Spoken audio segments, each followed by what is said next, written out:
Om Shanti family, welcome back. तो आज आपको एक महान विभूति भगवान शिव बाबा के प्यारे नूरे रतन, जिसको कहते हैं मोह नारायण जी। नाम भी इतना सुंदर है, लक्ष्य भी इतना सुंदर है।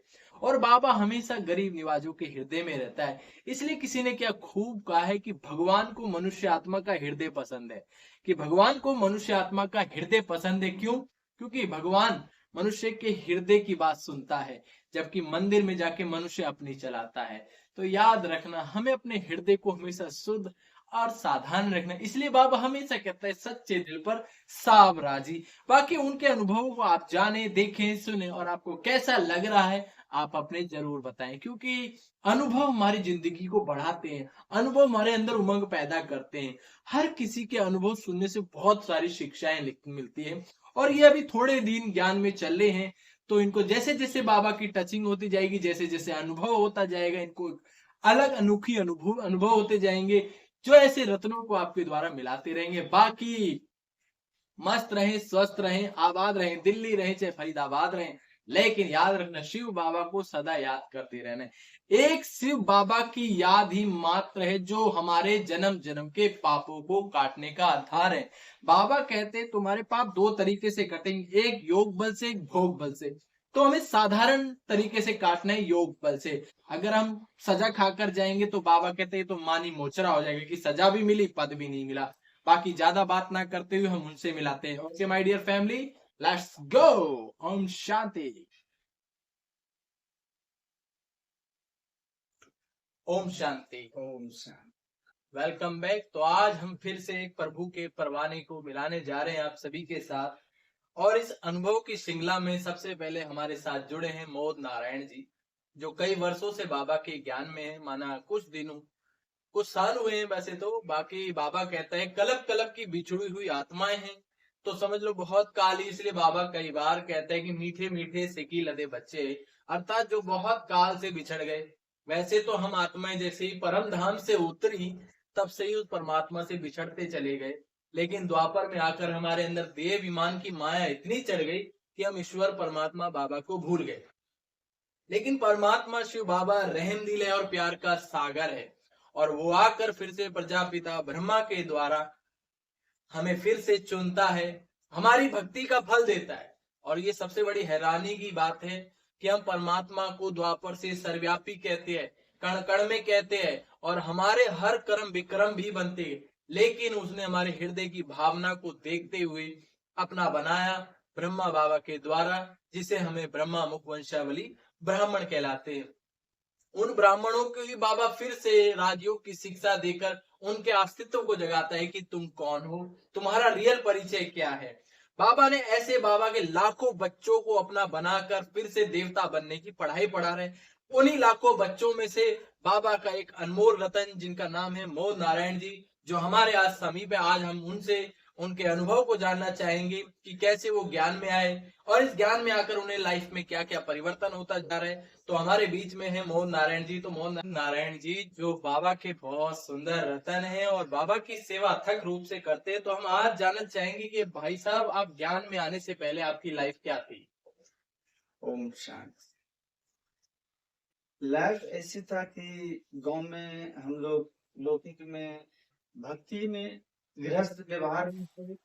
बहुत ठाकुर जी को आरती भोग सेवा यही सब करते थे। उसके बाद हम लोग बाहर आए। बाहर आने के बाद बहुत समस्या ऐसे हुआ, संघर्ष करना पड़ा जीवन में। तो धीरे धीरे यही दिल्ली में आने के बाद फिर हमको यहीं पर भाई लोग मिला। तो बाबा दिल्ली के में कब आए?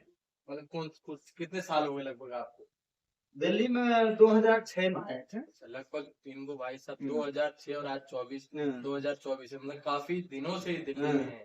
तो दिल्ली में आने के बाद आपको यहाँ का माहौल पसंद तो शायद नहीं आया हो, क्योंकि यहाँ पे हलचल है। लेकिन फिर हाँ। भी काम करने के लिए, पेट पूजा के लिए तो हाँ। बाहर निकलना ही पड़ता है। उसके बाद आपकी लाइफ में क्या क्या होता है? समस्या बहुत बढ़ते गया।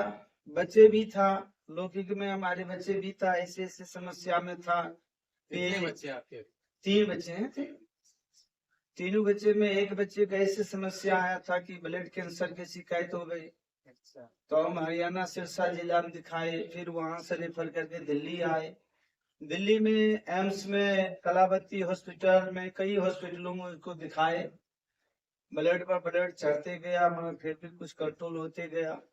फिर धीरे धीरे धीरे धीरे सब कुछ होते रहा, काम धाम चलते रहा। फिर धीरे धीरे बाबा के भाई लोग सब मिला तो ये सब अपना जो क्लास में, आपका बच्चा उसको के बचपन से था या कुछ साल बाद नहीं, पता लगा? 6 साल की उम्र का था तब हुआ। अच्छा, उनका कुछ नाम हाँ, बताएं। मुरली। मुरली और हाँ, 3 बच्चे ना, तीनों हाँ। के नाम क्या है? बड़े का तो बंशीधर था, बंसी। बंसी। अच्छा, हाँ। बंसी। और उसके बाद मुरली था। मुरली। हाँ, फिर वो लड़की का नाम था वो श्रीवती। देखो, सबसे बड़ी बात है कि हम्म, बाबा के घर में ये भाई साहब है और इनके बच्चों के कितने सुंदर नाम है। हम्म, सबसे बड़ा है जो है बंसी, दूसरा है मुरली और बहन का नाम है शिववती। और आपको हैरानी ही होगी, इनका नाम नारायण है और जो इनकी युगल है उनका नाम है सीता। सीता। देखो, ये लक्ष्मी नारायण का पूरा परिवार संगम युग पे ही टहल रहा है, भले आगे पीछे है।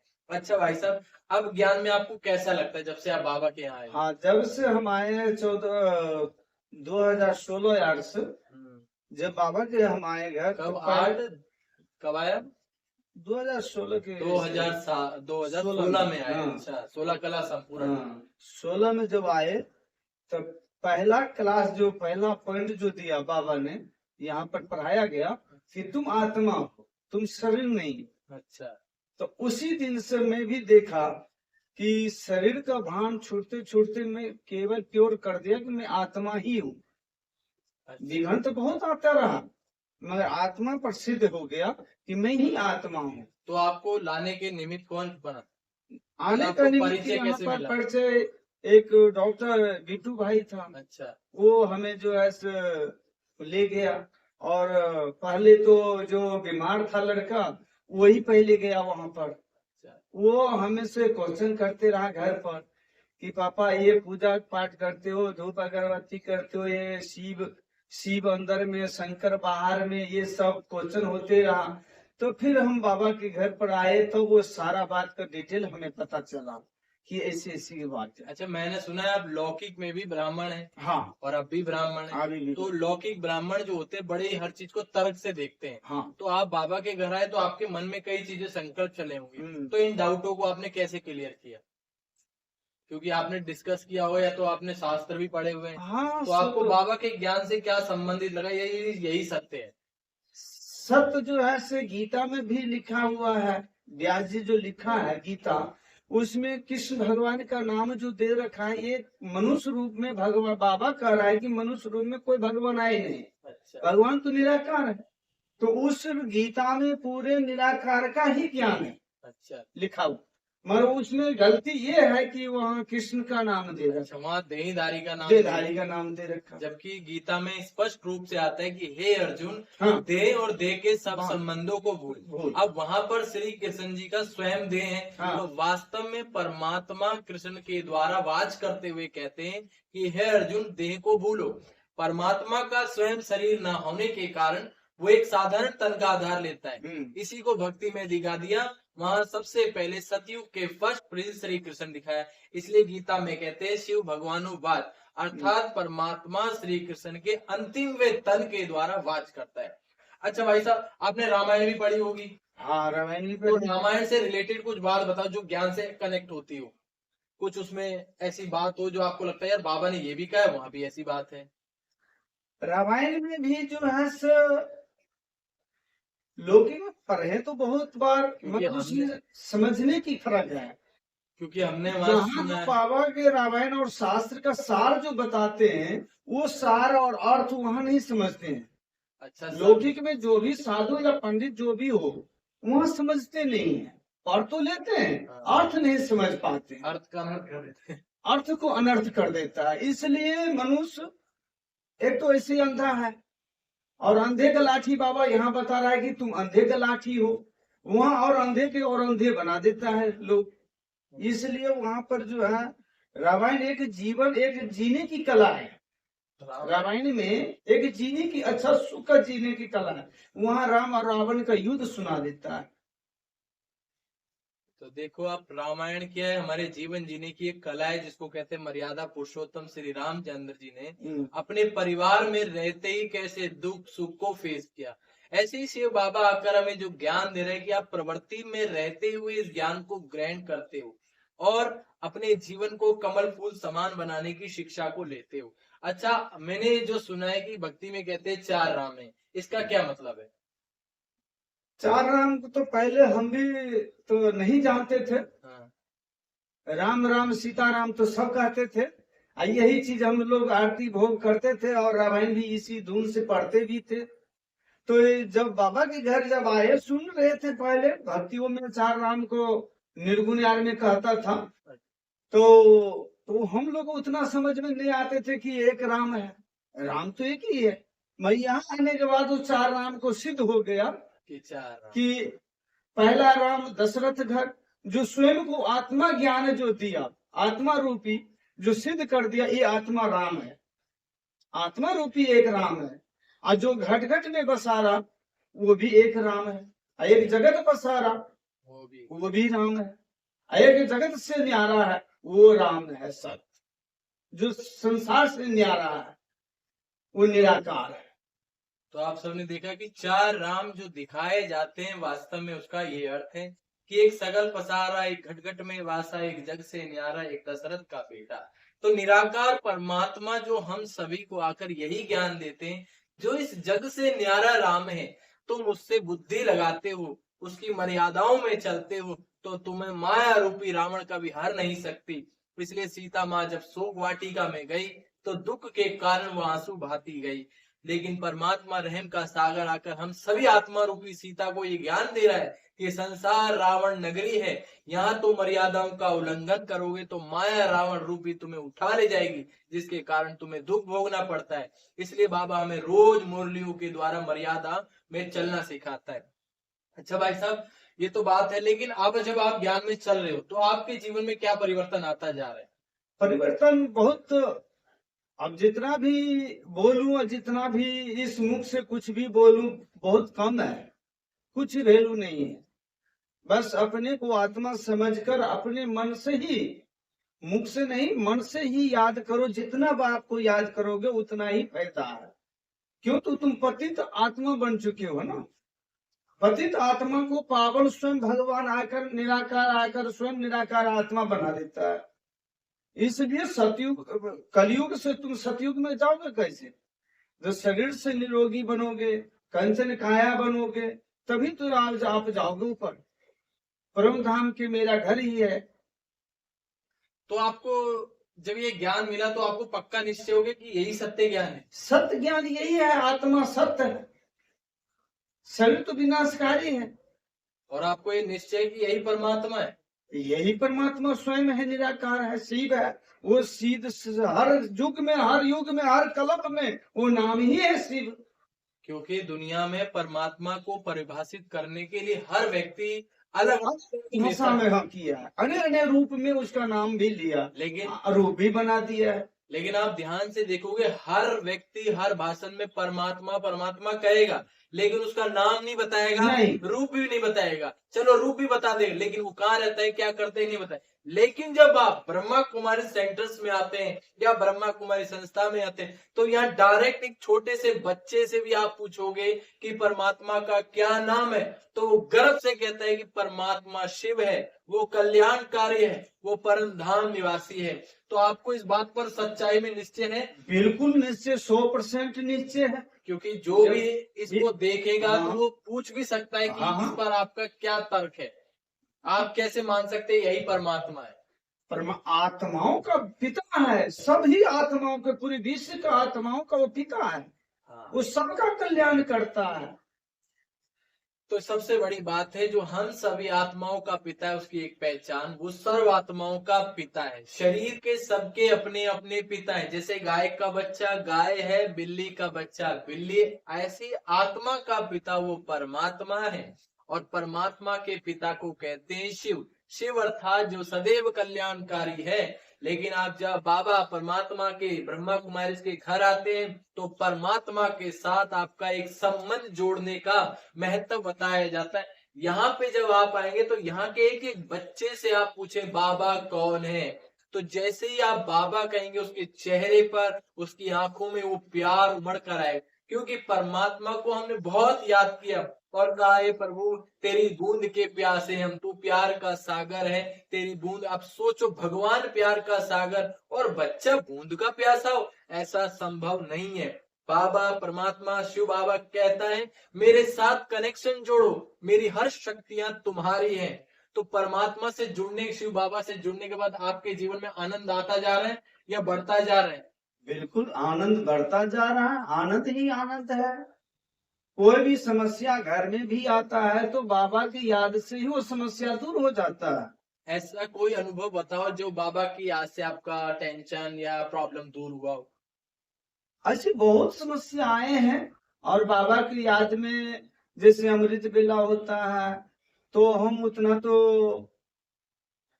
कर भी नहीं करते लेकिन हैं, कोई बात नहीं, फिर लेकिन भी तो कर ही फिर रहे भी कर लेते हैं और करते हैं तो बाबा उस ध्यान जरूर देता है। हाँ, क्योंकि जब आप कनेक्शन जोड़ोगे तो बाबा हाँ। तो प्यार का सागर है, वो तो दरवाजे खोल ही देता है। क्योंकि आज ही बाबा ने कहा है मैं भी बच्चों के प्यार में लवलीन हो जाता लवलीन हूँ। हूँ। बताओ, कमाल की हाँ। बात तो ये है।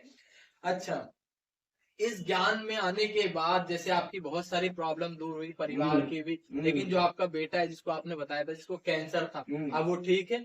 हाँ अभी वो ठीक है, अच्छा, देखो सबसे बड़ी बात है जब बिल्कुल ठीक है। जब ज्ञान नहीं था तो वो बच्चा परेशान था, माँ बाप भी परेशान। परेशान क्या, अब उस समय में हमारे पास में कोई ऐसा कोई फुटाकोरी भी नहीं था हम लोग के जेब में। जिस बच्चे में अभी तक में उसको 2014 तक में 14-15 तक में 2014-15 तक में कम से कम उसको 22 लाख के लगभग रिमोट लग गया था पैसे। 22 लाख रुपए का अरेंजमेंट कर उस पर लगाया, फिर भी उसमें सुधार इतना नहीं हो पा रहा था। लेकिन बाबा के घर आने पर सब कुछ परिवर्तन, और आज उस भाई को आप देखेंगे वो फर्स्ट क्लास है और बाबा के आशीर्वाद से एक वो टीचर भी है, लौकिक भी अलौकिक भी है। हाँ, दोनों टीचर। हाँ। तो भाई साहब, इस ज्ञान को सुनने के बाद आपको अब आप दूसरों के लिए क्या मैसेज देना चाहते हैं कि और भी इससे ज्ञान से जुड़े? क्योंकि कईयों को ये गलत फहमी कि जब हम इस ज्ञान में आते हैं तो ये भाई बहन बना देते हैं या अपना परिवार छुड़ा देते हैं, तो ऐसा आपको लगता है?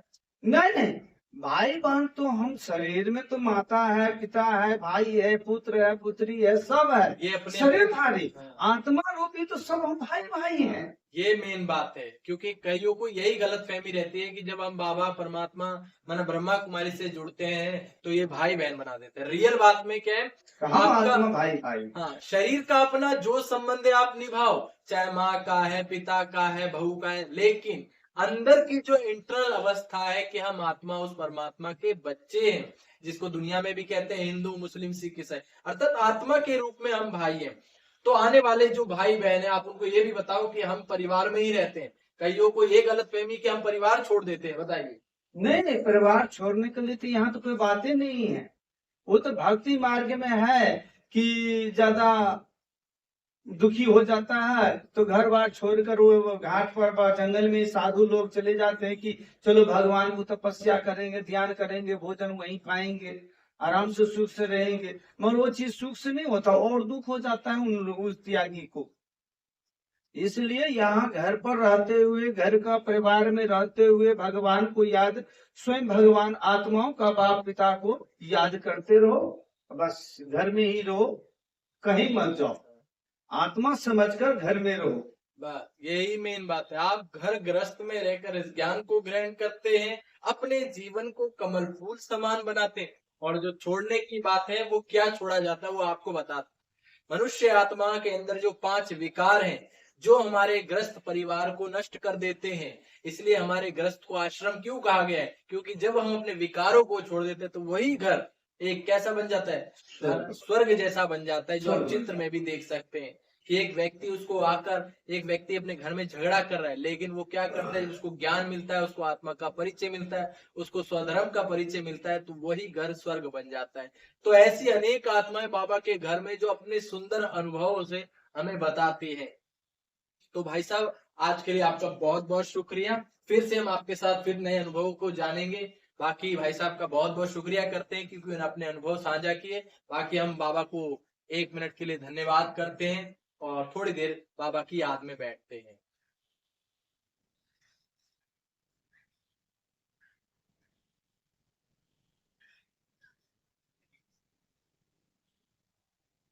ओम शांति। Thank you for watching. ओम शांति। ऐसे हम बैठे हैं, बैठ। थंबनेल में फोटो आएगी ना, इधर आओ बाबा के साथ थोड़ा सा इसको cheer।